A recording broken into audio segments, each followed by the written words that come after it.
Brought to you by TechnoSpark 20 series smartphones. I'm superhuman.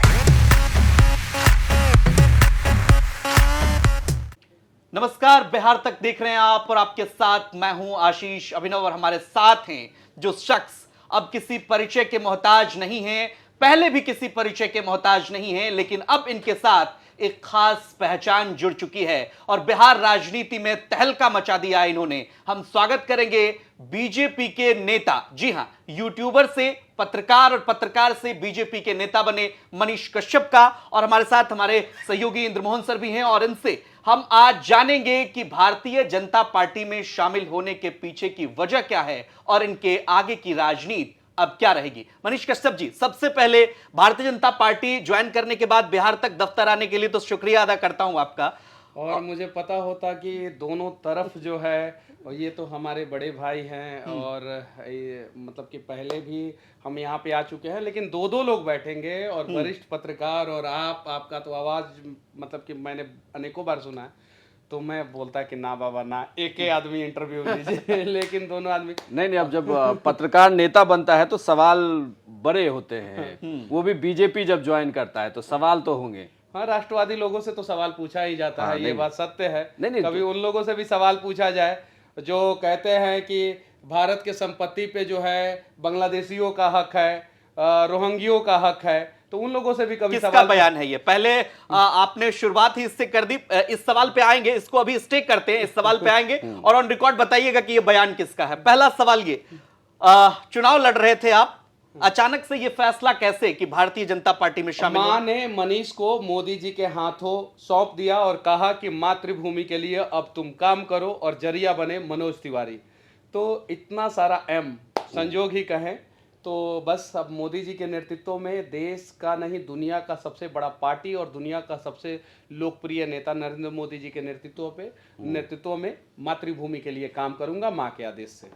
जिम्मेदारी बड़ी कहा जा रहा है कि आपको मिलेगी भारतीय जनता पार्टी में, लेकिन जहां से आप चुनाव लड़ रहे थे, आप लगातार चुनाव प्रचार में जिस तरीके से वहां के जमीनी मुद्दों को उठा रहे थे, वहां के प्रतिनिधि पर भी आप सवाल खड़े कर रहे थे और लगातार बिहार की सरकारों पर, सरकारों का जिक्र कर रहा हूं, इसमें तमाम सरकारें हैं, उस पर भी सवाल उठा रहे थे। वहां पर एक क्वेश्चन मार्क लगेगा, स्टे कर रुकेंगे आप अब कि जिस तरीके से पहले जिस आक्रामक अंदाज में मैं पहले काम करता था उसी तरीके से मैं काम करता रहूंगा। और नरेंद्र मोदी जी चाहते हैं, मैंने सड़क पे सबसे ज्यादा वीडियो बनाया। कमाल की बात देखिए कि नितिन गडकरी जी का वो मंत्रालय है और नितिन गडकरी जी तक जब भी मेरा वीडियो जाता था, जैसे चकिया के पास जो है पूरा रोड टूटा हुआ था, वो जो 4 लेन था, वो वीडियो गया, वहां पे काम हुआ, आनंद फानंद में काम हुआ और पूरा रोड जो है बिहार का एक अच्छा रोड में से वो है 4 लेन। उसके बाद से जो है मैं बेतिया में बानो छापर के रोड के लिए आवाज उठाया, फ्लाईओवर के लिए आवाज उठाया, पुल के लिए अररिया में आवाज उठाया, तो आवाज उठाता तो काम होता था। अब तो मैं जाके देखूंगा वहां पे और जाके एक लेटर लिखूंगा और नितिन गडकरी जी से मिलूंगा, काम होगा। अगर जो है अस्पताल में कुछ प्रॉब्लम है, मैं स्वास्थ्य मंत्री जी से मिलूंगा और बोलूंगा कि स्वास्थ्य व्यवस्था में ये दिक्कत है, इसको दुरुस्त किया जाए। पहले मैं आवाज उठाता था, अब मिलके काम करूंगा तो और अच्छे ढंग से काम करूंगा। तो दर्शकों को ये बोल दें कि अगर आपके क्षेत्र में सड़क अस्पताल दुरुस्त नहीं हो तो मनीष कश्यप को आप एकदम पहले भी मैं चुनाव के बाद जो है हेल्प सेंटर खोलूंगा। जो ब्लॉक में जो है अधिकारी लोगों के वजह से समस्याएं होती हैं, वो जेन्युइन बात है, तो मैं हेल्प सेंटर खोलूंगा। अगर कोई भी करप्शन के खिलाफ जो है वीडियो या किसी भी प्रकार का सबूत लेके आएगा तो वैसे अधिकारियों पे हम लोग जो है कार्रवाई भी करेंगे।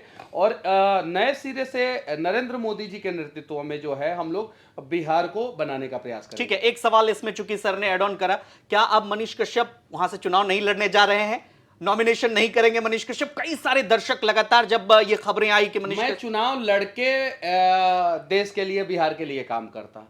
अभी जो है मुझे दायित्व मिला है, जिम्मेवारी मिला है और माँ के कहने पे जो है मैं चुनाव नहीं लड़ रहा हूँ। क्योंकि मेरी माँ पिछले 2 साल से कभी हंसी नहीं थी, ये बात सत्य है। वो माँ का दर्द मैं समझ सकता हूँ। जब मैं जेल गया, जेल से निकला, उसके बाद से भी माँ टेंशन में थी कि कब क्या हो जाएगा बच्चे के साथ, बहुत सारा केस मुकदमा, ये सारी चीजें।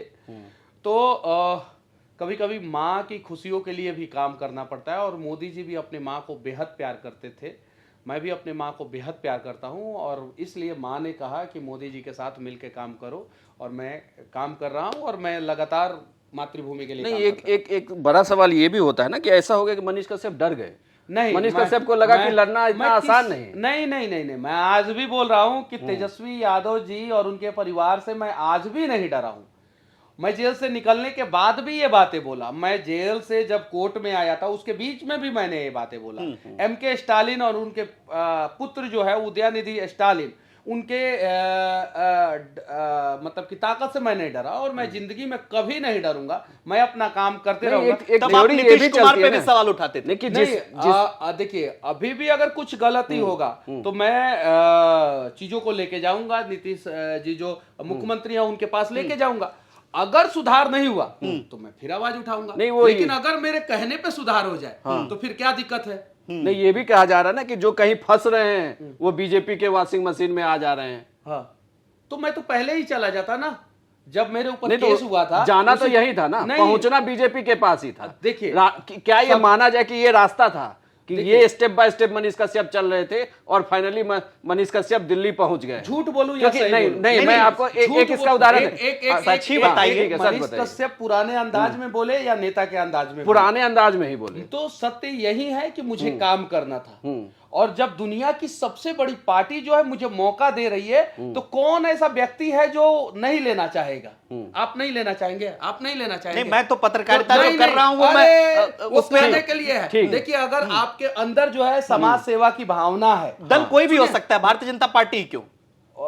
और सब दल की स्थिति देखिए ना, कह रहे हैं कि संसाधनों तो अभी पे आप पहला अधिकार किनका किनका है वो देखिए। नहीं, और ये संसाधनों पर पहला अधिकार वाली जो बात आप कर रहे हैं, भारतीय जनता पार्टी इसलिए कि भारतीय जनता पार्टी राष्ट्रवाद की बात करती है। तो मैं वही आपके आइडियोलॉजी की ही बात कर रहा हूं। मैं ये नहीं कह रहा हूं कि आप क्यों शामिल हो गए। आप बताइए कि क्यों शामिल हो गए। मतलब मेरी माँ को जो है पसंद है, मेरी माँ ने नरेंद्र मोदी जी को वोट दिया है। मेरे पिताजी जो है वो मेरे दादाजी जो है जनसंघी थे। उसके पहले जो है मतलब कि आप भी आरएसएस से जुड़े रहे? हाँ, मैं तो एकदम, मेरा फोटो वीडियो सब कुछ हर चीज जो है आप जाके देख सकते हैं। इसीलिए तो मैंने कहा कि ये तो रास्ता तय लगता था कि जाना वही है। देखिए मंजिल यही मैं चुनाव भी लड़ता, जीतता भी, निर्दलीय भी, तो भी मोदी जी के साथ ही मिलके काम करता। मैं वीडियो में बोला हूं। मैं आज से 10 दिन 15 दिन 20 दिन पहले का वीडियो देख लीजिए, मैंने वीडियो में बोला है ये चीज है। अब मुझे अगर सम्मान मिल रहा है और एक यूट्यूबर, जरा सोचिए, आप सोचिए, ये गर्व की बात है इस देश के सभी लोगों के लिए कि मैं किस फैमिली बैकग्राउंड से आता हूं पूरा दुनिया जानता है। और उस फैमिली बैकग्राउंड के लड़के को जो है दुनिया की सबसे बड़ी पार्टी जो है दिल्ली में बुला के ज्वाइन कराती है और कहती है कि आपको सम्मान दिया जाएगा, आप काम करो, खुल के काम करो और बिहार की समस्याओं के ऊपर मिलके काम करो, मोदी जी के साथ मिलके काम करो। तो क्या दिक्कत है भाई? नहीं, ये तो हम भी गर्व की बात मानते हैं कि भोजपुरी सितारों के बाद अब यूट्यूबरों की भी राजनीति में एंट्री हो रही है, ये अच्छी बात है। लेकिन आपने कहा कि अगर कोई बड़ी पार्टी मौका देगी, यहाँ मौका शब्द को आपको स्पेसिफाई करना होगा। देखिए, मौका है या आपको कोई ऑफर भी दे दिया गया है कि आप चुनाव मत लड़िए? मौका जो है उसको निगेटिव वर्ड्स में नहीं लिया जाता है, पॉजिटिव। अगर पॉजिटिव मौका, यहाँ पे तो कुछ लोगों को आतंकवादी बनने का मौका मिल जाता है तो आतंकवादी बन जाते हैं। कुछ पार्टियों को जो आतंकवादियों का समर्थन करने का मौका मिलता है तो आतंकवादियों को समर्थन करने। किस पार्टी को आतंकवादी का समर्थन? आपके चैनल पे आने को भी मैं ये कह रहा हूं भारत तेरे, मैं वही कह रहा हूं। लेकिन ये सवाल आपसे आरजेडी वाले, सुनिए, मैं मनीष जी, ये सवाल मैं ये कह रहा हूं कि जब आप नेता बने हैं, जब आप चुनावी मैदान में प्रचार करने के लिए जाएंगे तो लोग कहेंगे कि जिस पार्टी पर आप ये कह रहे हैं कि आतंकवाद, उसी महबूबा मुफ्ती किसके साथ सरकार में थी? किसके साथ सरकार बनी? भारतीय जनता पार्टी के साथ सरकार बनी। उन सब चीजों पे मैं बता सकता हूं, जवाब दे सकता हूं, लेकिन अभी बिहार के ऊपर बात करें तो अच्छा। और लेकिन एक शब्द मैं बता देना चाहता हूं, महबूबा मुफ्ती के साथ सरकार बनाना इसलिए भी जरूरी था, शायद आप लोगों ने इस बात को देश को नहीं बताया। आप बता दीजिए। हम बता रहे हैं कि महबूबा मुफ्ती के साथ नरेंद्र मोदी जी ने बहुत सोच समझ के सरकार बनाया ताकि जो है कश्मीर के इंटरनल मैटर को जो है बीजेपी जान सके कि वहां पे धरातल पे क्या समस्याएं हैं। और ये चीजें जब बीजेपी जान गई कि ये लोग तो देश को बर्बाद कर देंगे, खा जाएंगे, एकदम खत्म कर देंगे, तो बीजेपी ने स्टेप लिया और धारा 370 को हटाने के लिए बीजेपी को कश्मीर में सरकार में आना जरूरी था। ये सारे लोगों को पता है। और जब कश्मीर में बीजेपी सरकार में आई, आज देखिए जो है पाकिस्तान की स्थिति क्या हो गया। सारा फंडिंग जो है बॉर्डर एरिया में ये लोग करते थे, सारा बंद हो गया और आज पाकिस्तान के लोग जो है दर दर की ठोकरें खा रहे हैं। 54 छापा औकात हो गया उन लोगों की। तो ये सारी चीजें समझने की जरूरत है। कुछ चीजें जो है देश हित में जो है सार्वजनिक नहीं किया जाता है। अब एटम हम बना रहे हैं तो थोड़ी बताएंगे कि क्यों बना रहे हैं। अब महबूबा मुफ्ती के साथ सरकार बना रहे हैं पाकिस्तान को कमजोर करने के लिए, धारा 370 हटाने के लिए। अगर ये बात नरेंद्र मोदी जी पहले बोल देते तो आप ही लोग कहने शुरू कर देते, ब्रेकिंग न्यूज चलाना शुरू। तो कुछ चीजें हिडन रहने। अच्छा, ये तो बता दीजिए कि ऑफर मिला क्या है, बुके में क्या सजा के दिया गया है मनीष कश्यप को बीजेपी ज्वाइन करने के लिए? ऑफर मिला है कि राष्ट्र के लिए काम करते रहो, मातृभूमि के लिए काम करते रहो, और ऑफर में मुझे सिर्फ सम्मान चाहिए था, जो सम्मान मुझे जी नहीं, चर्चा बहुत है, चर्चा है कि एमएलसी बनाने की बात कही गई कि एमएलसी बनेंगे मनीष कश्यप। देखिए, मुझे सम्मान चाहिए था, जो सम्मान मुझे मिला जेपी नड्डा जी से मिला। बहुत अच्छे ढंग से उन्होंने बातचीत किया। एक यूट्यूबर को अगर एक महानवा डुमरी गांव, जो बाढ़ पीड़ित गांव से बिलोंग करता है एक लड़का, उसको जो है मतलब इतने बड़ी पार्टी जो है इतने अच्छे ढंग से सम्मान दे, तो मेरे लिए गर्व की बात है। नड्डा जी ने अभी आपसे क्या कहा कि मतलब बिहार के लिए काम करिए, या फिर अभी चूंकि चुनावी माहौल है इसलिए सवाल पूछ रहा हूं। अच्छा, एक सवाल मैं आपसे पूछना चाहता हूं। मैं भी तो पत्रकार ही था पहले, यूट्यूबर वाला पत्रकार था। नहीं, ठीक है, आप बताइए, इस देश का हर नागरिक, आपके चैनल के हेड जो है वो क्या कहते हैं? नहीं, वो आप चीजों को रखते हैं तो आपका वीडियो वायरल होता है। वो कहते हैं मनीष कश्यप जब स्टूडियो आए तो उनसे बेबाकी से सवाल करें, और मैं बेबाकी से आपसे जवाब भी चाहता हूं। मतलब मैं ये कह रहा हूं, राजनीतिक तौर पर जेपी नड्डा ने बिहार में राजनीति करने की सलाह दी, या फिर अभी कुछ दिन आप दिल्ली में, चूंकि मनोज तिवारी आपके साथ मैं थे, चुनाव प्रचार करूंगा, बीजेपी के लिए चुनाव प्रचार करूंगा, और बिहार में मैं काम करूंगा। बिहार में? हाँ। नहीं, लेकिन हमारी तक खबर है, इस खबर की अब आप यहाँ पे या तो पुष्टि कर दीजिए। कहा यह गया है मनीष कश्यप को कि मनीष कश्यप मनोज तिवारी के लिए प्रचार करेंगे, और बिहार का लाल एक दूसरे बिहार के लाल को हराने के लिए चुनाव में वहां प्रचार कर रहा होगा दिल्ली में। बिहार का लाल कह रहे हैं, और किस दूसरे? कन्हैया। अच्छा, कन्हैया कुमार जी बिहार में पैदा हुए हैं, बेगूसराय में, ये बात सत्य है, ठीक है। लेकिन कन्हैया कुमार जी बिहार के लिए किए क्या है? कन्हैया कुमार जी कौन से गठबंधन में, पहले ये बताइए। कन्हैया कुमार कांग्रेस में, इंडिया गठबंधन में। इंडिया गठबंधन में। कन्हैया कुमार जी पहले जेएनयू में थे, जेएनयू से बिहार गए, बिहार से भगा दिया गया उनको, बेगूसराय से भगा दिया गया उनको। उसके बाद से कम्युनिस्ट पार्टी में थे, कम्युनिस्ट पार्टी ने भगा दिया। उसके बाद से कांग्रेस में गए, कांग्रेस में गए तो आप आज देखिए संदीप दीक्षित की स्थिति क्या है। संदीप दीक्षित नहीं, उन्होंने वीडियो जारी कर कह दिया कि हम समर्थन करेंगे, कोई दिक्कत नहीं। अरे तो वो भी तो देखिए, बारी भीतरी का लड़ाई वो भी तो दिखाइए ना। उसके बाद से कन्हैया कुमार बिहार के लिए क्या किए हैं? कोरोना के समय में दिखे नहीं, बाढ़ आता है तो दिखते नहीं है, तेजस्वी जी एंट्री नहीं करने देते हैं, तेजस्वी जी बोलते हैं कि कन्हैया कुमार बिहार में आने नहीं चाहिए। तो जिस कन्हैया कुमार को आप बिहार का लाल कर रहे हैं, वो कन्हैया कुमार बिहार में कभी दिखे नहीं। उस कन्हैया कुमार बतौर पत्रकार मनीष जी, आप अभी भारतीय जनता पार्टी के नेता हो चुके हैं, जिम्मेदारी से सवाल का जवाब दीजिएगा। आपने कोरोना पे भी वीडियो बनाया, बहुत अच्छी बात रही, और मतलब अच्छा पसंद किया गया उसको। भारतीय जनता पार्टी के कौन ऐसे नेता थे, कौन ऐसे सांसद थे, या किसी भी पार्टी के, जो कोरोना काल में जनता के बीच खड़े रहे? बता दीजिए बिहार तक के कैमरे पे। देखिए, बहुत सारे लोग, बाढ़ में सुशील मोदी अपना घर बार छोड़ के पुल पे बैठे हुए थे। देखिए, बहुत सारे लोग खड़े रहते हैं, और बहुत सारे लोग जो है परिस्थितियों के गुलाम हो जाते हैं कभी कभी। तो उस सारी चीजों को समझने की जरूरत है। हम किसी और के ऊपर जो है बोलने से पहले तो ये बता दीजिए, आप कन्हैया के खिलाफ कैंपेन करेंगे, दिल्ली में उतरने जा रहे हैं, इसीलिए मनोज तिवारी आपको घर से उठा के फ्लाइट में बिठा के दिल्ली तक लेकर आए हैं। देखिए, इस बात में अगर गलत बात हो तो आप कह दीजिए गलत है। मेरी माँ ने जो है 1 बजे मुझसे बोला, 1 बजे रात को मुझसे बोला कि कल आपको जो है पटना चलना है, कुछ काम है। मैं दिन में जो है 11 बजे पटना के लिए निकला। उसके बाद मोतिहारी में कुछ लोगों से मिला, 1 घंटे आधा घंटा मिला। उसके बाद से 6:10 पे जब मैं पटना एयरपोर्ट पे पहुंचा तो मुझे ताजुब हुआ कि एयरपोर्ट पे मम्मी क्यों लेके आई है, माँ क्यों लेके आई है मेरी। तो 6:10 पे वहाँ पे पहुंचा, तो 6:20 पे मनोज भैया आए, माँ से मिले, माँ से बातचीत किया, और उसके बाद से जो है मेरा टिकट था एयर इंडिया में। मैं बैठा मनोज भैया के साथ, और मैं, माँ, मनोज भैया और मेरे मित्र लोग जो है, सब लोग, हम लोग यहाँ पे आए। माँ बोल रही थी कि अगर मुझे खुश देखना चाहते हो तो मैं जो बोल रही हूँ वो करो। तो मैं क्या करता? तो मैं बीजेपी ज्वाइन किया, पहला चीज। दूसरा चीज, मतलब आज तक आपको इस बात की जानकारी नहीं थी क्या? आज तक इस बात की नहीं जानकारी थी। और माँ बोल रही है कि मैं जो भी निर्णय लूंगी अच्छा निर्णय लूंगी। और सबसे बड़ी बात है कि हम लोग भी जो है वो मोदी जी के सिपाही हैं। हमें भी पता है कि मोदी जी के साथ मिलके जो है हम लोग काम करेंगे तो बिहार का भला होगा, अच्छा होगा। इसलिए मैंने बीजेपी ज्वाइन किया, और मैं बिहार में काम करने के लिए बीजेपी ज्वाइन किया। बिहार में अब कैंपेन करेंगे मनीष कश्यप? एकदम बिल्कुल कैंपेन करेंगे, और अच्छे ढंग से कैंपेन करेंगे। बिहार की क्षेत्रीय राजनीति आपने बीजेपी की अगर आप देखें तो वहां भी लगता है कि बहुत धरा बटा हुआ है। जो लोग इसको देख रहे हैं, आप भी देखिए, पत्रकार के हम- नाते उसको देख रहे थे, हम- और क्या उसमें फिट बैठेंगे कहीं मनीष कश्यप? क्योंकि मनीष कश्यप की अपनी आवाज बहुत बुलंद है। 32-33 साल के हम युवा हैं और मेरा क्लियर कंसेप्ट है कि मुझे जो है राष्ट्र के लिए काम करना है, मोदी जी के साथ मिलकर काम करना है, और मैं कहीं भी फिट बैठ जाऊंगा। नहीं, लेकिन जब आप किसी राज्य में काम करते हैं तो राज्य की इकाई के साथ काम करना होता है, तो वो सामंजस्य बनाना थोड़ा मुश्किल हो सकता है। वो मतलब कि बहुत सारे गार्जियन हैं, बहुत सारे नेताजी लोग हैं, वो लोग सब बताएंगे और उस हिसाब से मैं काम करूंगा।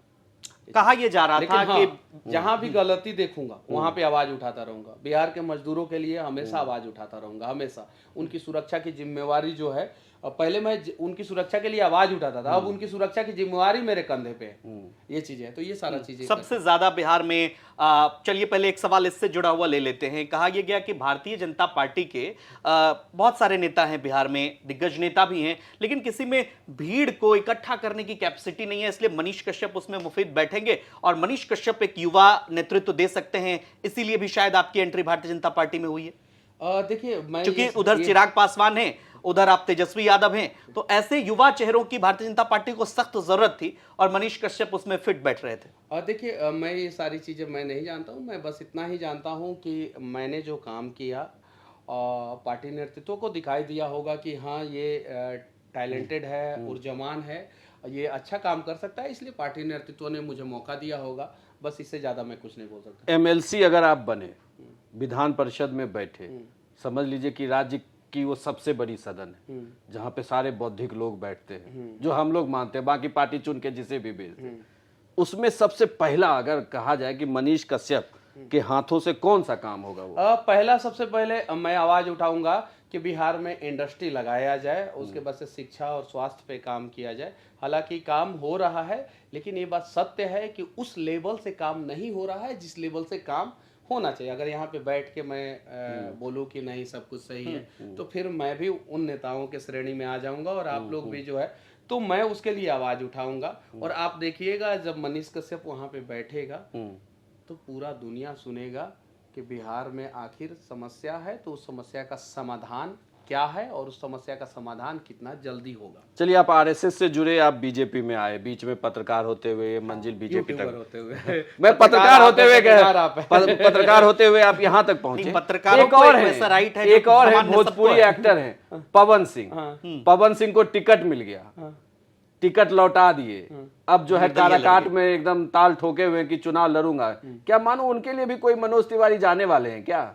अब उनसे पूछना, सारा सवाल का जवाब पूछे। नहीं, आप लोग कह रहे थे हम सबके लिए अब कैंपेन करेंगे। आपको लगता है कि उनको आ जाना चाहिए भारतीय जनता पार्टी? सारे निर्दलीय मिलकर चुनाव लड़े। मतलब पवन सिंह सदस्य थे भारतीय जनता पार्टी आना के, चाहिए। मैं तो कहूंगा कि बिल्कुल आना चाहिए। भारतीय जनता पार्टी में उनका स्वागत है, सम्मान मिलेगा। और आप ये भी चाहते हैं कि वो नॉमिनेशन ना करे, चुनाव ना लड़े? वो उनकी मर्जी है, लेकिन मनोज भैया का उनसे बातचीत हुआ है।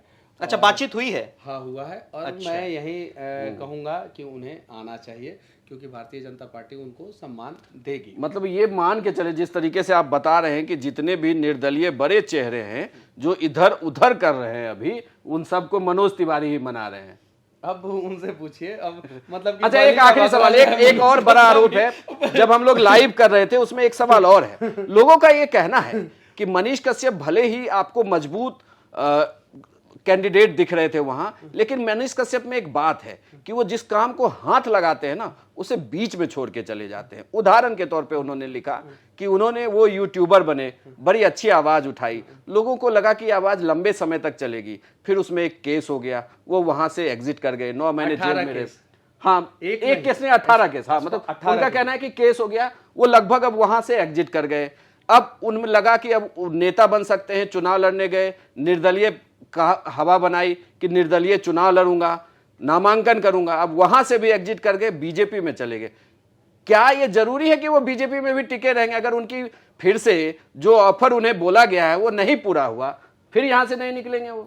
देखिए, मैं बीजेपी में जुड़ा हूं और मैं हमेशा बीजेपी में रहूंगा और बीजेपी के साथ मिलकर काम करूंगा, ये बात सत्य है। और पहले से भी हम लोग बीजेपी के साथ ही थे और अभी भी मैं बीजेपी के साथ ही हूं।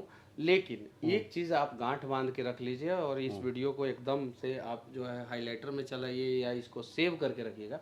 मनीष कश्यप पहले भी बिहार के लिए लड़ता था, बिहारियों के लिए लड़ता था, आज भी बिहार और बिहारियों के लिए लड़ता है और भविष्य में भी लड़ता रहेगा। अगर कहीं भी उसमें 1% की भी कमी पाई गई तो आप इसी चैनल पे यहीं पे बुला के जो है मुझे अपमान नहीं, हम आपको बुलाते रहेंगे और थोड़ा लेकिन उसमें कहीं भी आप कमी नहीं देखिएगा।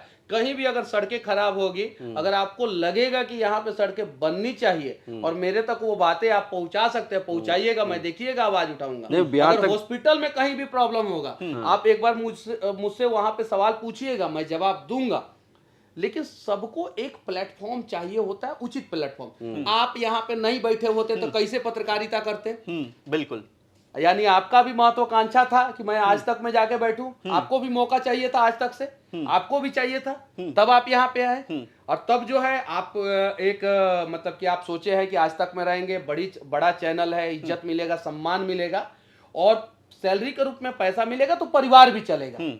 नहीं, हर किसी का हर कोई आदमी जब संस्थान से जुड़ता है, ऑर्गेनाइजेशनल, मनीष जी मैं टोकना चाहूंगा आपको, ऑर्गेनाइजेशनल मोटो नहीं, चूंकि आपने ये सवाल उठाया पैसा मिलेगा परिवार चलेगा, हर किसी का जो ध्येय होता है यही होता है, लेकिन एक ऑर्गेनाइजेशनल मोटो होता है, उस ऑर्गेनाइजेशनल मोटो के साथ वो जुड़ता है। चूंकि आपने कहा हम आप जुड़े, मोटो है तभी आप जुड़े, ठीक है, सेम मोटो है, बिहार को जो है आगे लेके जाना है। लेकिन पिछले 2013 के बाद 12 के बाद जो है ना बिहार में राजनीतिक उथल पुथल होने लगा। 12 के बाद से जैसे नीतीश कुमार जी को पता चला नरेंद्र मोदी जी प्रधानमंत्री के कैंडिडेट हो सकते हैं, तो वो डिनर पे बुलाना, फिर नहीं उनको बुलाना, गलती थी।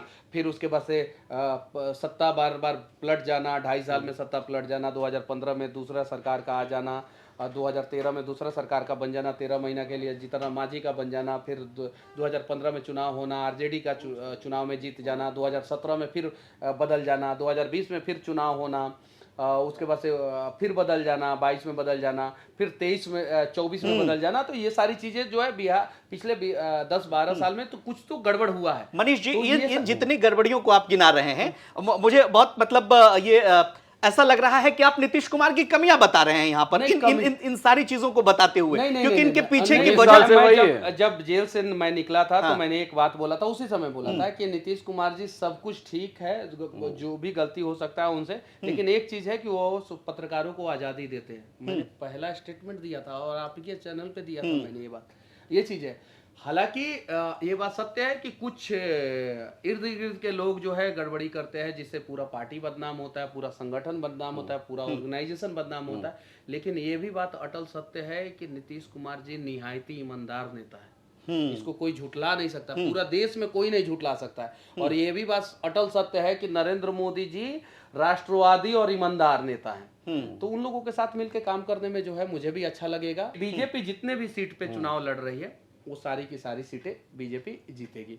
हम जदयू के इंटरनल मैटर के बारे में उतना नहीं जानते हैं तो हम नहीं बोल सकते। ठीक, चलिए मनीष जी, एक आखिरी सवाल जाते जाते ले लेता हूँ। एमएलसी बनेंगे या सांसद? अगली बार कहा गया है कि अगली बार सांसद का टिकट भी दे दूंगा। सारे बीजेपी के नेता बिहार में कहें तो वो उम्र दराज हो चुके हैं, तो ये भी कहा है क्या नड्डा जी ने धीरे से कि अरे बेटा अभी वक्त बहुत है, अगली बार चुनाव लड़ जाना? बस इतना ही समझिए कि तेजस्वी जी के सामने जो है खड़े होके जो है उनको कुछ जवाब देना है और बहुत जल्द मैं उनके सामने जो है खड़ा होके जवाब दूंगा। चलिए, हमारे साथ मनीष कश्यप, मशहूर यूट्यूबर, और सबसे बड़ी बात कि आज से आप इन्हें बीजेपी नेता कहिए, वो आपको टीवी डिबेट और कहें तो हमारे चैनल पे भी इनके नाम के साथ जो हम यूट्यूबर लिखते थे तो अब बीजेपी नेता लिखना हमने शुरू कर दिया है इस इंटरव्यू के साथ ही। बहुत बहुत धन्यवाद आपका, आप हमारे साथ जुड़े, हमें कीमती वक्त दिया। बहुत बहुत धन्यवाद मनीष जी। जय हिंद।